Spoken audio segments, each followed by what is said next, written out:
ನಾನು ಶುಭಾಪತಿ, ನಾನು ಲಕ್ಷ್ಮೀಪತಿ. ವಿದ್ಯಾಪತಿ ಪತಿ ಅಂದರೆ ನಾಗಭೂಷಣ್ ಸರ್ ಎಂಟ್ರಿ ಕೊಟ್ಟಾಗ ನಾವು ಎಷ್ಟೇ ಕಾನ್ಫಿಡೆಂಟ್ ಇದ್ರೂ ಅದೊಂದು ಭಯ ಇದ್ದೇ ಇರುತ್ತೆ. ಒಂದು ಮೆಸೇಜ್ ಅಂತೂ ಖಂಡಿತ ಇದೆ, ಬಟ್ ನಾವು ಸಿನಿಮಾ ಬೋರ್ ಹೊಡ್ಸಲ್ಲ ಒಂದು ಮೆಸೇಜಿಂದ. ಅವನೇ ದುಡ್ಡಾಕಿ ಸಿನಿಮಾ ಮಾಡಿದ್ರು, ಸೊ ಆಬ್ವಿಯಸ್ಲಿ ಅವನಿಗೂ ಆ ಟೆನ್ಷನ್ ಇರುತ್ತಲ್ಲ. ನೀವು ಕತೆ ಕೇಳ್ಬೇಡಿ, ನನಗೆ ನಾನು ಹೇಳಲ್ಲ. 1 2 3 ಸ್ಟಾರ್ಟ್. ವಿದ್ಯಾಪತಿ ಸಿನಿಮಾ ಡೆಫಿನೆಟಾಗಿ ಈಗ ಒಂದು ಒಳ್ಳೆ ಎಂಟರ್ಟೈನರ್ ಮಾಡಿದ್ದೀವಿ ಅನ್ನೋ ನಂಬಿಕೆ ನಮಗಿದೆ. ಸೊ ಇಡೀ ಒಂದು ಫ್ಯಾಮಿಲಿ ಕೂತು ನೋಡಿ ಎಂಜಾಯ್ ಮಾಡೋ ಸಿನಿಮಾ ವಿದ್ಯಾಪತಿ ಅಂತ. ಸೊ ಇಡೀ ಫ್ಯಾಮಿಲಿ ಬಂದು ನೋಡಬೇಕು ಅಂತ ಒಂದು ಎಕ್ಸ್ಪೆಕ್ಟೇಷನ್ ಇದೆ ನಮಗೆ. ಸೊ ಆ ಒಂದು ತವಕದಲ್ಲಿದ್ದೀನಿ. ಪ್ರಿಪ್ರೇಷನ್ ಯಾವ ರೀತಿ ರಾಜ್ಯಾದ್ಯಂತ ಪ್ರಮೋಷನ್ ಯಾವ ರೀತಿ? ಈಗ ನೋಡ್ತಾ ಇದ್ದಾರಲ್ಲ, ಈಗ ನಾವು ರೆಗ್ಯುಲರಾಗಿ ಕಾಂಟೆಂಟ್ ಬಿಡ್ತಾನೆ ಇದ್ದೀವಿ. ಈಗ ನಂದು ಮತ್ತು ಗರುಡರಾಮ್ ಅವ್ರದ್ದು ಒಂದು ಸಣ್ಣದ ಒಂದು ಏನು ಟಾಮ್ ಆ್ಯಂಡ್ ಜೆರ್ರಿ ಟೈಪ್ ಒಂದು ಫೈಟ್ದು ಈ ಥರದ್ದೆಲ್ಲ ಪ್ರೋಮೋಗಳು ಬಿಡ್ತಾ ಇದ್ದೀವಿ. ಒಂದಷ್ಟು ಬೇರೆ ಬೇರೆ ರೀತಿಯಲ್ಲಿ ನಾವು ಪ್ರಮೋಟ್ ಮಾಡೋಕ್ಕೆ ಟ್ರೈ ಮಾಡ್ತಾ ಇದ್ದೀನಿ. ಯಾಕಂದರೆ ಇಡೀ ಕರ್ನಾಟಕನ ನಾವು ತಲುಪಬೇಕು. So social media is the best way ಹಂಗೆ ನೋಡಿದಾಗ. ಸೊ ಅದಕ್ಕೋಸ್ಕರ ಅಂತ ಪ್ರಮೋಷನ್ಗೆ ಅಂತ ಸೆಪ್ರೇಟ್ ವೀಡಿಯೋಗಳನ್ನ ಮಾಡಿ ಎಲ್ಲ ಬಿಡ್ತಾಯಿದ್ದೀವಿ. ಐ ಮೀನ್ ಅಪಾರ್ಟ್ ಫ್ರಮ್ ನಾನು ಹೇಳ್ತಾ ಇರೋದು ಈ ಸಾಂಗು ಟ್ರೈಲರು ಇದಲ್ಲದೆ. ಸೊ ಇನ್ನು ಅದು ಬಿಟ್ಟು ಪೋಸ್ಟರ್ಸು ಮತ್ತೊಂದು ಅವೆಲ್ಲ ರೆಗ್ಯುಲರಾಗಿ ಏನೇನಿದೆ ಅವೆಲ್ಲ ಹಾಗೆ ಆಗ್ತವೆ. ಅವ್ರ ಸಿನಿಮಾ ಪ್ರೊಡ್ಯೂಸ್ ಮಾಡ್ತಿದ್ದಾರೆ, ಅವ್ರು ಸಾಥ್ ಕೊಟ್ಟಿರ್ತಾರೆ ಅಂತ ಏನರ್ಥ? ಹಾಂ, ಇಲ್ಲಿಗೆ ನಾನು ಹೇಳಿದ್ನಲ್ಲ ಆವಾಗಲೇ, ಇದು ನಿನ್ನ ಸಿನಿಮಾ ನೀನು ಪ್ರಮೋಟ್ ಮಾಡ್ಬೇಕು ಎಲ್ಲ ಕಡೆ. ಎಲ್ಲ ನಾನು ಬಂದರೆ ನನ್ನ ಮೇಲೆ ಅಟೆನ್ಷನ್ ಬಂದುಬಿಡುತ್ತೆ ಅಂತ. ಸೊ ಇನ್ನವೇ ಲೈಕ್ ಸೊ ನನಗೊಂದು ಅನುವು ದಾರಿ ಮಾಡಿಕೊಟ್ಟಿದ್ದಾನೆ ಅಂತ ಅಷ್ಟೇ. ಅದರ ಅರ್ಥ ಅವ್ನು ಬಂದಿಲ್ಲ, ಅವನೇ ದುಡ್ಡಾಕಿ ಸಿನಿಮಾ ಮಾಡಿರೋದು. ಸೊ ಆಬ್ವಿಯಸ್ಲಿ ಅವನಿಗೂ ಆ ಟೆನ್ಷನ್ ಇರುತ್ತಲ್ಲ. ಸೊ ಈ ಸಿನಿಮಾದೇ ಕೆಲಸದಲ್ಲಿದೆ ಕೂಡ. ಪ್ರಮೋಷನ್ ಎಲ್ಲಿಗೆ? ಯಾವ ಡಿಸ್ಟ್ರಿಕ್ಟ್ ಹೋಗಿದ್ದೆ? ನಾನು ಮೈಸೂರು ಹೋಗಿದ್ದೆ. ಸೊ ಬೆಂಗಳೂರಲ್ಲೇ ಮೇಜರ್ ಎಲ್ಲ ನಡೀತಾ ಇರೋದು. ಸೊ ಅದು ಬಿಟ್ಟರೆ ಇಲ್ಲೂ ಒಂದು ಈವೆಂಟ್ಗೆ ಹೋಗಿದ್ವಿ ಗದಗಲ್ಲಿ. ಸೊ ಈ ಥರ ಒಂದಷ್ಟು ನಡೀತಾ ಇದೆ. ಬಡವರ ಪ್ರಮೋಷನ್ ಮಾಡಿದಾಗ ಡಾಲಿ ಸರ್ ಬಂದ್ಬಿಟ್ಟು ಆಟೋ ಡ್ರೈವರ್ಸ್ ಅವ್ರ ಜೊತೆನೇ ಪ್ರಮೋಷನ್ಗೆಲ್ಲ ಇದು ಮಾಡಿ ಆ ಥರ ಏನಾದರೂ ವಿಭಿನ್ನವಾಗಿ ಪ್ರಮೋಷನ್ ಈಗ ಮಾಡ್ತಾ ಇದ್ದಾರೆ, ನೀವು ನೋಡ್ತಿಲ್ಲ. ಒಂದು ಎಲ್ಲ ಅಂದರೆ ನಾವು ಮಾಡ್ತಿರೋದು ಎಲ್ಲರನ್ನೂ ತಲುಪುತ್ತೆ ಅಂತಿಲ್ಲ, ಬಟ್ ನಾವು ಬೇರೆ ಬೇರೆ ಒಬ್ಬೊಬ್ಬರಿಗೆ ಏನೇನು ತಲುಪುತ್ತೆ ಅನ್ನೋದು ಮಾಡ್ತಾಯಿದ್ದೀವಿ. ಈಗೊಂದು ಇಡೀ ಪ್ರತಿಯೊಂದು ಡಿಸ್ಟಿಕಲ್ಲೂ ಆಟೋ ಸ್ಟಿಕ್ಕರ್ನೆಲ್ಲ ಅಲ್ಲಿ ಡ್ರೈವರ್ಗಳು ಅಂಟಿಸ್ದ ಅವ್ರವ್ರ ಹೆಂಡ್ತಿ ಹೆಸರು ಹೇಳೋದು. ಫಾರ್ ಎಕ್ಸಾಂಪಲ್, ನಾನು ಶುಭಾಪತಿ, ನಾನು ಲಕ್ಷ್ಮೀಪತಿ, ನಾನು ಕವಿತಾಪತಿ, ಈ ಥರದ್ದೆಲ್ಲ ಹಾಕೊಂಡೆಲ್ಲ ಆಟೋ ಸ್ಟಿಕ್ಕರ್ ಅಂಟಿಸ್ತಾ ಇರೋದು. ಸೊ ಈ ಥರದ್ದೆಲ್ಲ ಮಾಡ್ತಾಯಿದ್ದಾರೆ. ಸೊ ಅದು ಬೇರೆ ಬೇರೆ ಕಡೆ ಪ್ರತಿಯೊಂದು ಕಡೆ ನಡೀತದೆ ಈ ಥರ ಎಲ್ಲ. ನಿಮ್ಮ ಕಡೆಯಿಂದ ಏನಾದರೂ ಇನೋವೇಟಿವ್ ಪ್ರಮೋಷನ್ ಐಡಿಯಾಸ್? ನಾವು ಬಿಟ್ಟಿರೋ ಪ್ರೋಮೋಗಳೆಲ್ಲ ನಮ್ಮದೇ ಐಡಿಯಾಗಳು. ಅದ್ರ ಬಿಟ್ಟು ಅಂದರೆ ಇನ್ನೇನು ನೆಕ್ಸ್ಟ್ ಲೆವೆಲ್ ಅದನ್ನ ನಾಳಿದ್ದು ನೋಡ್ತೀರಾ, 5ನೇ ತಾರೀಕು ನೋಡ್ತೀರಾ. ಸರ್, 10ನೇ ತಾರೀಕು ಸಿನಿಮಾ ರಿಲೀಸ್ ಆಗ್ತಾಯಿದೆ.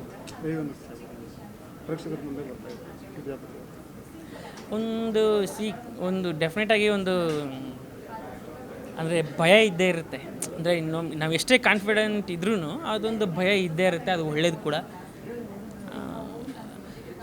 ಸೊ ನೋಡಬೇಕು. ಇದೊಂಥರ ನರ್ವಸ್ ಪೀರಿಯಡ್ ಇದು. ಸೊ ಇನ್ನಷ್ಟು 10 ದಿನಗಳ ಕಾಲ ಒಂಥರ ನರ್ವಸ್ ಪೀರಿಯಡ್. ಅದು ಹೇಗೆ ಏನು ಕತೆ ಹೆಂಗೆ ತಗೋತಾರೋ ಅಂತ. ಅಂದರೆ ನೀವು ಎಷ್ಟೇ ಚೆನ್ನಾಗಿದೆ ಅಂತ ಅಂದ್ಕೊಂಡ್ರು ಜನ ಏನಂದು ಹೇಳ್ತಾರೆ ಅಂತ ಇಂಪಾರ್ಟೆಂಟ್ ಆಗುತ್ತಲ್ಲ. ಸೊ ಬಟ್ ಒಂದು ಸಮಾಧಾನಕರ ಸಂಗತಿ ಏನಂತಂದರೆ, ಆಲ್ರೆಡಿ ನಾವು ಒಂದಷ್ಟು ಜನಕ್ಕೆ ಸಿನಿಮಾ ತೋರಿಸಿರೋರೆಲ್ಲ ತುಂಬ ಪಾಸಿಟಿವ್ ರಿವ್ಯೂಸ್ ಕೊಟ್ಟಿರೋದ್ರಿಂದ ಅದೊಂದು ಸ್ವಲ್ಪ ಸಮಾಧಾನ. ಪ್ರೇಕ್ಷಕರು ಅಂದರೆ ಬರೀ ಸ್ಟಂಟ್ ಬೇಸಲ್ಲಿ ಮಾಡಿರೋದು, ಅದು ಪೂರ್ವ ತಯಾರಿಕೆ ಇಲ್ಲ ಕರಾಟೆ ಕಲಿಯೋದಾಗಲಿ ಮಾರ್ಷಲ್ ಆರ್ಟ್ಸ್ ಕಲಿಯೋದಾಗಲಿ ಇದಕ್ಕಿಂತ ಮಾಡಿದ್ರಾ ಇಲ್ಲ ಇದಕ್ಕಂತಾನೆ ನೀವು ಏನಾದರೂ ಏನಾದರೂ ಟ್ರೈ ಮಾಡಿ? ನಾನು ಮುಂಚೆಯಿಂದ ಸ್ವಲ್ಪ ಫ್ಲೆಕ್ಸಿಬಲ್ ಇದ್ದೀನಿ ಈ ವಿಚಾರವಾಗಿ. ಇದಕ್ಕೆ ಸ್ವಲ್ಪ ಸೆಪ್ರೇಟಾಗಿ ಕಲ್ತಿದ್ದಿದೆ. ಯಾಕೆಂದರೆ ನೀವು ಸ್ವಲ್ಪ ಆ್ಯಕ್ಷನ್ ಇರೋದ್ರಿಂದ ನೀವು ಹೊಡೆಯೋಕ್ಕೆ ಗೊತ್ತಿಲ್ಲ ಅಂತಂದ್ರೆ ಹೊಡಿಸ್ಕೊಳ್ಳೋದಾದ್ರೆ ಗೊತ್ತಿರಬೇಕು, ಅಥವಾ ಹೊಡೆದ್ಮೇಲೆ ಬೀಳೋದು ಗೊತ್ತಿರಬೇಕು, ಇಲ್ಲಾಂದರೆ ಮೈ ಮೂಳೆಗಳೆಲ್ಲ ಮುರಿದೋಗ್ತವೆ. ಸೊ ಹಂಗಾಗಿ ಒಂದಷ್ಟು ತಯಾರಿ ನಾನು ಮಾಡಿದ್ದೆ ಸಿನಿಮಾಗೋಸ್ಕರ. ಅಂದರೆ ಕಷ್ಟವಾದ ಸೀನ್ಸಲ್ಲಿ ಏನೋ ಡೂಪ್ ಇದ್ದಾವೆ ಇಲ್ಲ ನೀವೇ ಎಲ್ಲ ಮಾಡಿ? ಡೂಪು ಮಾಡಿದ್ದಾರೆ ಕೆಲವು ಬಿಟ್ಟರೆ ನಾನೇ ಎಲ್ಲ ಮೇಜರ್ ನಾನೇ ಮಾಡಿದ್ದೆ.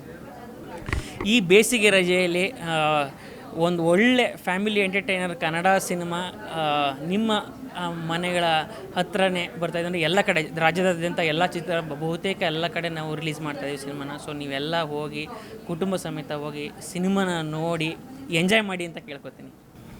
ಉಪಾಧ್ಯಕ್ಷ ನಂತರ ವಿದ್ಯಾಪತಿ ಕಾಣಿಸ್ಕೊಳ್ತಾರೆ. ಉಪಾಧ್ಯಕ್ಷದ ಮೇಲೆ ಸಿನಿಮಾ ಬಂದಿದ್ದು ವಿದ್ಯಾಪತಿ, ಅದಕ್ಕೆ ವಿದ್ಯಾಪತಿಯಲ್ಲಿ ಕಾಣಿಸ್ಕೊತಾ ಇದ್ದೀನಿ. ಬೇಸಿಕಲಿ ತುಂಬ ವಿಭಿನ್ನವಾಗಿರೋ ಪಾತ್ರ, ಸೂಪರ್ ಸ್ಟಾರ್ ವಿದ್ಯಾ ಅನ್ನೋ ರೋಲ್ ಪ್ಲೇ ಮಾಡ್ತಿದ್ದೀನಿ. ಎಲ್ಲ ಹೀರೋಯಿನ್ಗೂ ಒಂದು ಸೂಪರ್ ಸ್ಟಾರ್ ಕಾಣಿಸ್ಬೇಕು ಸ್ಕ್ರೀನ್ ಮೇಲೆ ಅನ್ನೋ ಒಂದು ಆಸೆ ಇರುತ್ತೆ. ಆ ಆಸೆ ದೇವರು ನನಗೆ ಚಾಮುಂಡಿ ತಾಯಿ 2ನೇ ಸಿನಿಮಾಗೆ ಈಡೇರಿಸ್ಬಿಟ್ಟಿದ್ದಾಳೆ ಅಂತ ಹೇಳ್ಬೋದು. ಸೊ ಏಪ್ರಿಲ್ 10ಕ್ಕೆ ರಿಲೀಸ್ ಆಗ್ತಿದೆ, ಅದಕ್ಕೆ ವೇಟ್ ಮಾಡ್ತಾ ಇರೋದು. ಸಿನಿಮಾ ಏನು ಹೇಳಕ್ಕೆ ಹೊರಟಿದೆ, ಬೇಸಿಕಲಿ ಇವಾಗ ಒಂದು ಮೆಸೇಜ್ ಅಂತೂ ಖಂಡಿತ ಇದೆ, ಬಟ್ ನಾವು ಸಿನಿಮಾ ಬೋರ್ ಹೊಡ್ಸಲ್ಲ ಒಂದು ಮೆಸೇಜಿಂದ. ಗರುಡ ರಾಮಣ್ಣ ಅವ್ರ ಪರ್ಸ್ನಾಲಿಟಿ, ನಾಗಭೂಷಣ್ ಅನ್ನೋ ಸರ್ ಅವರ ಪರ್ಸ್ನಾಲಿಟಿ, ಅವರಿಬ್ಬರ ಮಧ್ಯ ಹೇಗೆ ಒಂದು ಫೈಟ್ ಆಗ್ಬೋದು ಅನ್ನೋ ಕ್ಯೂರಿಯಾಸಿಟಿ ಒಂದಿದೆ. ಆಮೇಲೆ ಇನ್ನೊಂದು ಪ್ರಶ್ನೆ ಏನು ಮೂಡುತ್ತೆ ಅಂದರೆ, ವಿದ್ಯಾ ಅನ್ನೋ ಪಾತ್ರ ಸಿಕ್ಕಾಪಟ್ಟೆ ಅವಳು ಸೂಪರ್ ಸ್ಟಾರ್ ಆಗಿದ್ರು, ಅವಳು ಚಿಕ್ಕ ವಿಷಯದಲ್ಲಿ ಚಿಕ್ಕ ಆಸೆಯಲ್ಲಿ ತುಂಬ ಆಸಕ್ತಿ ಇರುತ್ತೆ. ಅಂದರೆ ಸಿಂಪಲಾಗಿ ಲೈಫ್ ಇರಬೇಕು, ತುಂಬ ಲ್ಯಾವಿಶ್ ಆಗಿರಬಾರ್ದು ಅನ್ನೋ ಒಂದು ಆಸೆ ಇರುತ್ತೆ. ಸೊ ತಂದೆ ತಾಯಿ ಡಿಟ್ಯಾಚ್ಮೆಂಟ್ ಇರುತ್ತೆ ಅವಳಿಗೆ. ಸೊ ಅಂಥ ಒಂದು ಪಾತ್ರನ ಇಂಥ ಒಂದು ಪತಿ ಅಂದರೆ ನಾಗಭೂಷಣ್ ಸರ್ ಎಂಟ್ರಿ ಕೊಟ್ಟಾಗ ಅವಳು ಅವ್ರಿಗೆ ಏನೇನು ಹೇಳ್ಕೊಡ್ತಾಳೆ ಅಂದರೆ, ಲೈಫು ಬರೀ ಶೋಕಿ ಮಾಡ್ಕೊಂಡಿರೋದಲ್ಲ, ಸಿಂಪಲ್ಲಾಗಿ ಲೈಫ್ ಲೀಡ್ ಮಾಡೋದು ಹೇಗೆ. ಅಂದರೆ ನಾವು ಸ್ಟಾರ್ಸ್ಗಳು ತುಂಬ ಜನ ಅನ್ಕೋತಾರೆ ನಾವು ತುಂಬ ಲ್ಯಾವಿಶಾಗಿ ಲೈಫ್ ಲೀಡ್ ಮಾಡ್ತೀವಿ ಅಂತ. ಆ ಥರ ಏನೂ ಇರಲ್ಲ, ನಮ್ಮದು ಸಿಂಪಲ್ಲಾಗಿರೋ ಒಂದು ಲೈಫ್ ಇರುತ್ತೆ. ನಾವು ಮಂತ್ಲಿ ಲೋನ್ಸು EMIs ಎಲ್ಲ ಕಟ್ಟಬೇಕಿರುತ್ತೆ. ಸೊ ಅವರು ಮತ್ತು ನನ್ನ ಹೇಗೆ ಫಸ್ಟ್ ಆಫ್ ಆಲ್ ಹೇಗೆ ಶೋಕಿ ಮಾಡ್ತಾರೆ ನನ್ನ ದುಡ್ಡಿಂದ ಅಂತ ನೀವು ನೋಡ್ಬೋದು. ಅದು ಕಾಮಿಡಿ ಸೆನ್ಸಲ್ಲಿ ಹೋಗುತ್ತೆ. ಬಟ್ ಆಮೇಲೆ ಅವ್ರು ನನಗೋಸ್ಕರ ಹೇಗೆ ಫೈಟ್ ಮಾಡ್ತಾರೆ ಅನ್ನೋದನ್ನ ನೀವು ನೋಡ್ಬೋದು. ಈ ಸಿನಿಮಾ ಪ್ರಮೋಷನ್ ನೀವು ಯಾವ ಥರ ಮಾಡ್ತಾರೆ? ಇವಾಗ ನೀವೆಲ್ಲ ಬಂದಿದ್ದೀರಾ, ನಿಮ್ಮ ಜೊತೆ ನಾವು ಹಂಚ್ಕೋತಾ ಇದ್ದೀವಿ. ಅದು ಬಿಟ್ಟರೆ ಕಾಲೇಜಸ್ಗೆ ಹೋಗ್ತಾ ಇದ್ದೀವಿ, ಆಮೇಲೆ ಎಲ್ಲ ಕಡೆ ಬ್ಯಾನರ್ಸು ಆಟೋ ಮೇಲೆಲ್ಲ ಕಡೆ ಹೋಗ್ತಾ ಇದೆ. So at the end of the day ನಾವು ಎಷ್ಟೇ ಪ್ರಮೋಷನ್ ಮಾಡಿದ್ರು ಏಪ್ರಿಲ್ 10ಕ್ಕೆ ಜನ ಬಂದರೆ ಅವ್ರು ಮಾತಾಡಿಕೊಂಡು ಏಪ್ರಿಲ್ 10, 11, 12, 13 ಮುಂದೆ ಇನ್ನೊಂದು 2 ವಾರ ಅವರೇ ಪ್ರಮೋಷನ್ ಮಾಡಿಬಿಡ್ತಾರೆ. ಆ ಪ್ರಮೋಷನ್ ಮೌತ್ ಪಬ್ಲಿಸಿಟಿ ಆಗುತ್ತೆ ಅನ್ನೋ ಭರವಸೆ ನನಗಿದೆ. ಸಿನಿಮಾದಲ್ಲಿ ಚಿತ್ರತಂಡ ಶೂಟಿಂಗ್ ಯಾವ ಥರ? ಆಲ್ಮೋಸ್ಟ್ ನಾವು ಬೆಂಗಳೂರಲ್ಲಿ ಶೂಟಿಂಗ್ ಮಾಡಿದ್ದು ನನ್ನ ಪಾರ್ಟ್ನ. ಆಮೇಲೆ ನಾನು ಎಂಟ್ರಿ ಸೀನ್ ಕೂಡ ಓಂ ಶಾಂತಿ ಓಂ ಅವರ ದೀಪಿಕಾ ಪಡ್ಕೋಣೆ ಅವ್ರು ಹೇಗಿದ್ದಾರೆ ಆ ಥರ ಒಂದು ಸೀನ್ ಮಾಡಿ ಆ ಥರ ಒಂದು ಪೋರ್ಟ್ರೇ ಮಾಡಿದ್ದಾರೆ. ಅಂದರೆ ಸೂಪರ್ ಸ್ಟಾರ್ ಹೇಗೆ ಎಂಟ್ರಿ ಕೊಡ್ತಾರೆ ಒಂದು ರೆಡ್ ಕಾರ್ಪೆಟ್ ಲುಕ್ಕಲ್ಲಿ ಅಂತ. ಸೊ ಸಿನಿಮಾ ನಿಮ್ಗೆ ಗೊತ್ತಿರೋ ಹಾಗೆ ಇಶಾಮ್ ಹಸೀನ್ ಅವರು ಡೈರೆಕ್ಟ್ ಮಾಡಿರೋದು. ತುಂಬ ಯಂಗ್ ಟ್ಯಾಲೆಂಟ್ಸ್ ಅವರು ಆ್ಯಕ್ಚುಲಿ. ಎಕ್ಸ್ಟ್ರೀಮ್ಲಿ ನಾನು ಅವ್ರ ಕೆಲಸ ಮಾಡುವಾಗ ನಮ್ಗೆ ಅಷ್ಟು ಗೊತ್ತಿರಲ್ಲ, ಬಟ್ ಸಿನಿಮಾ ಟ್ರೇಲರ್ ಕಟ್ ನೋಡಿದ್ಮೇಲೆ ನಾನು ಇಂಪ್ರೆಸ್ ಆಗೋದೆ, ಸಖತ್ತಾಗಿ ಮಾಡಿದ್ದಾರೆ. ಸೊ ಜನ ಟ್ರೇಲರ್ಗೆ ತುಂಬ ಅಂದರೆ ಆರ್ಗ್ಯಾನಿಕ್ಲಿ ಜನ ಬಂದ್ಬಿಟ್ಟು ನಮ್ಗೆ ಹೇಳಿದ್ದಾರೆ ಸಖತ್ತಾಗಿದೆ, ಅದು ಟ್ರೇಲರ್ ನೋಡಿದ್ರೆ ಸಿನಿಮಾ ಏನಿದೆ ಅಂತ ನೋಡಬೇಕು ಅಂತ ಆಸೆ ಅಂತ. ಸೊ ಹೋಪ್ಫುಲಿ ಅದು ಏಪ್ರಿಲ್ 10ಕ್ಕೆ ಈಡೇರುತ್ತೆ. ಅವ್ರ ಬಗ್ಗೆ ಎಷ್ಟು ಹೇಳಿದ್ರು ಕಮ್ಮಿ, ನಾನು ಎಲ್ಲಿ ಹೇಳಿದ್ರು ಅದೇ ಕೂಡ. ಇವಾಗ ನಾವು ಯಾರೇ ಆ್ಯಕ್ಟರ್ಸ್ ಇರ್ಬೋದು, ಇವಾಗ ಸೂಪರ್ ಸ್ಟಾರ್ಸ್ ಇರ್ಬೋದು, ನಾವು ಆರಾಮಾಗಿದ್ದೀವಿ, ಸೆಕ್ಯೂರ್ ಆಗಿದೆ ನಮ್ಮ ಲೈಫು, ನಮ್ಮ ಫ್ಯಾಮಿಲಿನ ನೋಡ್ಕೊಂಡು, ಅದು ತಪ್ಪಲ್ಲ ನಾನು ಹೇಳ್ತಿರೋದು. ಬಟ್ ಇವರು ಬಂಡವಾಳನ ಪ್ರೊಡಕ್ಷನ್ ಮೇಲೆ ಹಾಕಿ ಪ್ರೊಡಕ್ಷನ್ ಶುರು ಮಾಡಿ, ಆಮೇಲೆ ತುಂಬ ಜನ ಹೇಳ್ತಾರೆ ಯಂಗ್ ಟ್ಯಾಲೆಂಟ್ಸ್ನ ತೊಗೋತಾರೆ ಹೊಸ ಪ್ರೊಡ್ಯೂಸರ್ಸ್, ಯಾಕೆ ಅಂದರೆ we can pay them less ಅಂತ ಕಮರ್ಷಿಯಲಿ. ಬಟ್ ಅವ್ರು ಆ ಥರ ಯೋಚನೆ ಮಾಡಿಲ್ಲ. ಅವರು ಹೊಸ ಟ್ಯಾಲೆಂಟ್ಸ್ ಬರಲಿ, ನಮ್ಮ ಇಂಡಸ್ಟ್ರಿಗೆ ಇವಾಗ ಹೊಸ ಟ್ಯಾಲೆಂಟ್ಸ್ ತುಂಬ ಅಗತ್ಯ ಇದೆ. ನಮ್ಮೆಲ್ಲ ಸ್ಟಾರ್ಸ್ಗಳು ಸಿನಿಮಾ ಆದಮೇಲೆ ಇವಾಗ ಹೊಸ ಟ್ಯಾಲೆಂಟ್ಸ್ ಬರಬೇಕು. ಸೊ ಅದ್ರ ಪ್ರಕಾರ ಅವ್ರು ಹೊಸ ಟ್ಯಾಲೆಂಟ್ಸ್ನ ತರ್ತಾ ಇದ್ದಾರೆ ಅವ್ರ ಪ್ರೊಡಕ್ಷನ್ ಮೂಲಕ. ನಮ್ಮ ಸಿನಿಮಾ ಅಲ್ಲದೆ ಸುಮಾರು 2-3 ಸಿನಿಮಾ ರಿಲೀಸ್ ಡಾಲಿ ಪಿಕ್ಚರ್ಸಲ್ಲಿ ನಡೀತಾ ಇದೆ. ರಿಲೀಸಿಗೆ ರೆಡಿ ಇಲ್ಲ, ಬಟ್ ನಡೀತಾ ಇದೆ. ಸೊ ಅವರೆಲ್ಲ ಯಂಗ್ ಟ್ಯಾಲೆಂಟ್ಸೇ. ಸೊ ಅವ್ರನ್ನೆಲ್ಲ ತರ್ತಾ ಇದ್ದಾರೆ. ಅಂದರೆ ಅಂಥ ಒಳ್ಳೆ ಮನಸ್ಸಿರೋ ಮನುಷ್ಯ ಇಷ್ಟು ಒಂದು ಒಳ್ಳೆ ಸಿನಿಮಾ ಮಾಡಿದ್ದಾರೆ ಅಂದರೆ ಆ ಸಿನಿಮಾ ಸೋಲಕ್ಕೆ ಸಾಧ್ಯನೇ ಇಲ್ಲ. ಮೇಡಮ್, ಈಗ ನೀವು ಡಾಲಿ ಪಿಕ್ಚರ್ಸಲ್ಲಿ ಆ್ಯಕ್ಟ್ ಮಾಡೋಕ್ಕೆ ಸ್ಟಾರ್ಟ್ ಮಾಡಿದ್ದೀರಾ. ಇನ್ ಫ್ಯೂಚರ್ ಏನಾದ್ರು ಡಾಲಿ ಅವ್ರ ಜೊತೆ ಆ್ಯಕ್ಟ್ ಮಾಡೋದು? ಖಂಡಿತ. ಯಾರು ಮಾಡಲ್ಲ ಅಂತಾರೆ, ಖಂಡಿತ ಮಾಡ್ತೀನಿ ಸರ್. ಶೂಟಿಂಗ್ ಸೆಟ್ಟಿಗೆ ಡಾಲಿ ಸರ್ ಬಂದಾಗ ನೀವು ಯಾವ ರೀತಿ ಇರ್ತೀವಿ? ಫಸ್ಟು ನಾನು ಅವ್ರನ್ನ ನೋಡಿದ್ದು ಒಂದು ಸ್ಟಾರ್ ಆಗಿ, ಅವ್ರನ್ನ ಅರ್ಥ ಮಾಡ್ಕೊಂಡ್ಮೇಲೆ ಗೊತ್ತಾಗಿದ್ದು ಅವ್ರ ಮನಸ್ಸಿಂದನೂ ತುಂಬ ಒಳ್ಳೆಯವರು ಅಂತ. ಸೊ ಅವ್ರು ಶೂಟಿಂಗ್ ಮಾಡುವಾಗ ಫಸ್ಟ್ ಆಫ್ ಆಲ್ ಅವ್ರ ಲುಕ್ಕು ವಿಚಿತ್ರವಾಗಿದೆ, ನೀವು ನೋಡಿರ್ಬೋದು. ಸೊ ಇವರು ಬರೀ ಮೈಕಟ್ಟಲ್ಲಿ ಗೊತ್ತಾಗಿದ್ದು ನಮಗೆ. ಬಟ್ ನನ್ನ ಶೂಟಿಂಗ್ ಇರಲಿಲ್ಲ ಅವಾಗ, ಬಟ್ ಅವ್ರು ಬಂದಿದ್ರು ಅಂತ ನಾನು ಅವ್ರಿಗೋಸ್ಕರ ಅವ್ರನ್ನ ಮಾತಾಡ್ಸೋಕ್ಕಂತ ಹೋಗಿದ್ದು. ನೀವು ಅಂದ್ಕೊಂಡಂಗೆ ಅವ್ರು ಸ್ಟಾರ್ ಆಗಿರ್ಬೋದು, ಬಟ್ ವೆರಿ ಹಂಬಲ್ ಪರ್ಸನ್. ನಮ್ಮ ಡಾಲಿ ಅವರು ಸೆಟ್ಟಿಗೆ ಬಂದಾಗ ಆ್ಯಸ್ ಎ ಪ್ರೊಡ್ಯೂಸರ್ ಆಗಿ ಬಿಹೇವ್ ಮಾಡ್ತಿದ್ರೆ, ಇಲ್ಲ ನಾಗಭೂಷಣ್ ಅವರು ತುಂಬ ಕ್ಲೋಸ್ ಫ್ರೆಂಡ್, ಅವರು ನಾಗಭೂಷಣ್ ಅವರು ಆ ಥರ ಇರ್ತಿದ್ರು? ಫ್ರೆಂಡಾಗಿ. ಪ್ರೊಡ್ಯೂಸರಾಗಿ ನಾನು ಯಾವತ್ತೂ ಅವ್ರನ್ನ ನೋಡೇ ಇಲ್ಲ, ಫ್ರೆಂಡಾಗಿ ಅವ್ರನ್ನ ನೋಡಿರೋದು. ಸೆಟ್ಟಲ್ಲಿ ಏನಾದರೂ ಅವರು ಇಬ್ಬರು ಕಾಮಿಡಿ ಮಾಡಿ? ಸಿಕ್ಕಾಪಟ್ಟೆ. ನಾನು ಫಸ್ಟು ಅವ್ರ ವೈಫ್ನ ಮೀಟ್ ಮಾಡಿದ್ದು, ಅಂದರೆ ಅವಾಗ ವುಡ್ ಬಿ ವೈಫ್ನ ಧನ್ಯತಾ ಮ್ಯಾಮ್ನ ಮೀಟ್ ಮಾಡಿದ್ದು ವಿದ್ಯಾಪತಿ ಸೆಟ್ಟಲ್ಲೇ ಆ್ಯಕ್ಚುಲಿ. ನಿಮ್ಮ ಫಸ್ಟು ಸಿನಿಮಾದಿಂದ ಈ ಸಿನಿಮಾ ತುಂಬ ಚೆನ್ನಾಗಿ ಕಾಣಿಸ್ತು. Thank you so much. First ಸಿನಿಮಾದಲ್ಲಿ ಅಂದರೆ ಆ ಪಾತ್ರ ಆಗಿತ್ತು ಅಂದರೆ 18 ಇಯರ್ಸ್, ನಾನು 18 ವರ್ಷದ ಹುಡುಗಿ ಅಂತ ಪೋರ್ಟ್ರೇ ಮಾಡಬೇಕಿತ್ತು. ಅದಕ್ಕೆ ನಾನು ಲಂಗ ದಾವಣಿ ಆ ಥರ ಬಟ್ಟೆ ಹಾಕ್ಕೋತಾ ಇದ್ದೆ. ಇವಾಗ ಹೌದು, ಸೂಪರ್ ಸ್ಟಾರ್ ಅಂದಮೇಲೆ ಒಂದು ಹೀರೋಯಿನ್ ಅಂದಮೇಲೆ ಎಲ್ಲ ಥರ ಬಟ್ಟೆಲ್ಲೂ ಚೆನ್ನಾಗಿ ಕಾಣಿಸ್ತಾಳೆ ಅನ್ನೋದು ಪೋರ್ಟ್ರೇ ಮಾಡಬೇಕಿತ್ತು. ಜನಕ್ಕೂ ಅದು ಪೋರ್ಟ್ರೇ ಆಗಿದೆ ಅಂತ ಅನ್ಕೋತೀನಿ ನಾನು, ಮೋಸ್ಟ್ ಪ್ರಾಬಬ್ಲಿ. ಅಂದರೆ ಬರೀ ಲಂಗ ದಾವಣಿಯಲ್ಲ, ಎಲ್ಲರಲ್ಲೂ ಚೆನ್ನಾಗಿ ಕಾಣಿಸ್ತಾರೆ ಇವರು ಅಂತ ಒಂದು ಭಾವನೆ ಬಂದಿರುತ್ತೆ ಇಷ್ಟರಲ್ಲಿ. ವಿದ್ಯಾಪತಿ ಅವರು ಕರಾಟೆ, ಜೂಡೋ, ಟೈಕ್ವಾಂಡೋ ಕಲಿಯೋಕ್ಕೆ ಆ ಸಿನಿಮಾಲಿ ಸ್ಫೂರ್ತಿ ಯಾರು?